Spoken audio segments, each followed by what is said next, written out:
Abu Bakar dan para sahabat tetap dalam sholat. Lalu Rasulullah menutup satir, wajah beliau menghilang di baliknya. Siapa sangka senyuman itu ternyata senyuman terakhir. Para sahabat tidak pernah melihat senyuman beliau setelah itu. Bahkan hari itu adalah hari terakhir mereka melihat wajah Rasulullah.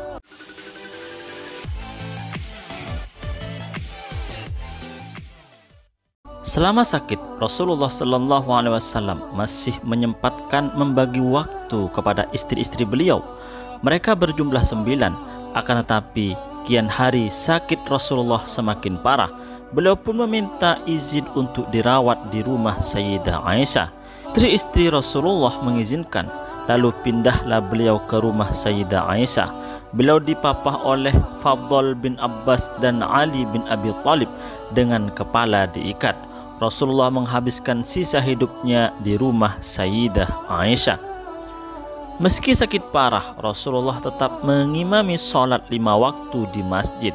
Beliau juga masih sempat untuk memberi pidato-pidato, berwasiat kepada mereka, "Jangan jadikan kuburanku sebagai berhala yang disembah."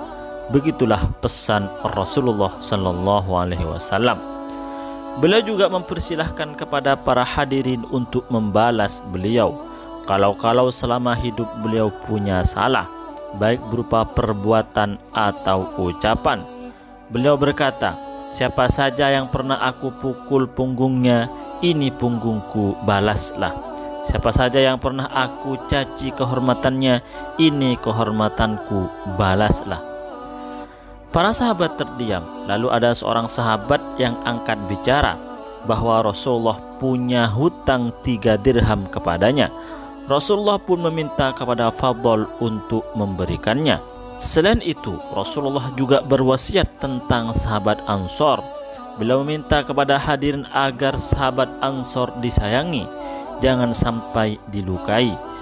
Barang siapa yang menjadi pemimpin, terimalah kebaikan mereka dan maafkan kesalahan mereka, kata Rasulullah tentang sahabat Ansor.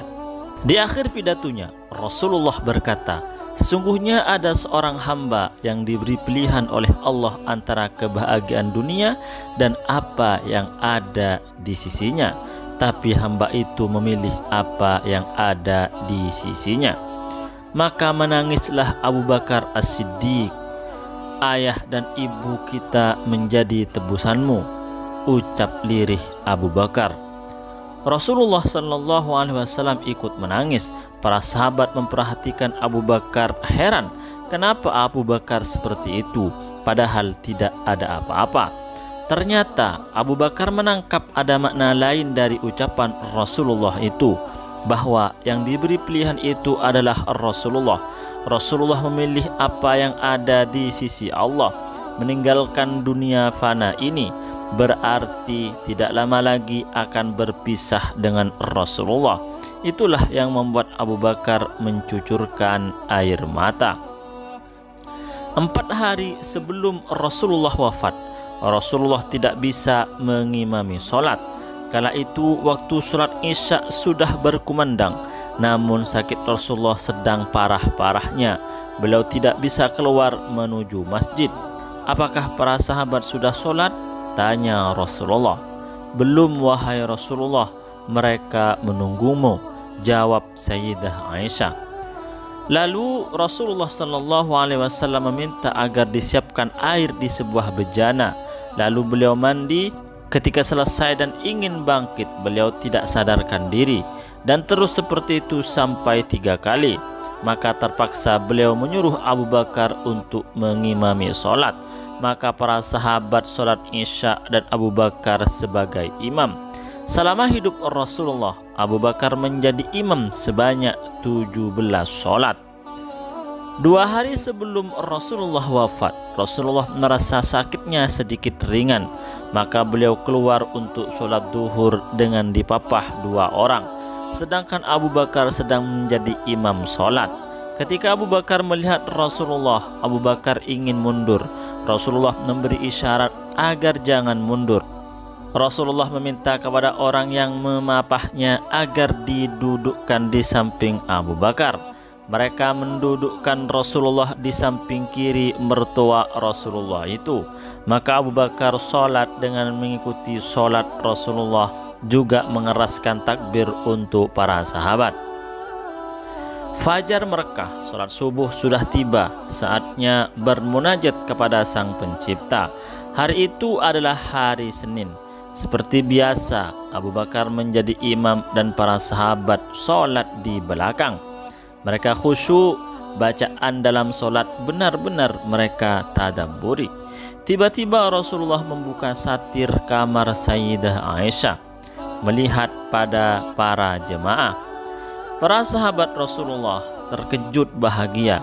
Mudah-mudahan menjadi pertanda Rasulullah akan sembuh.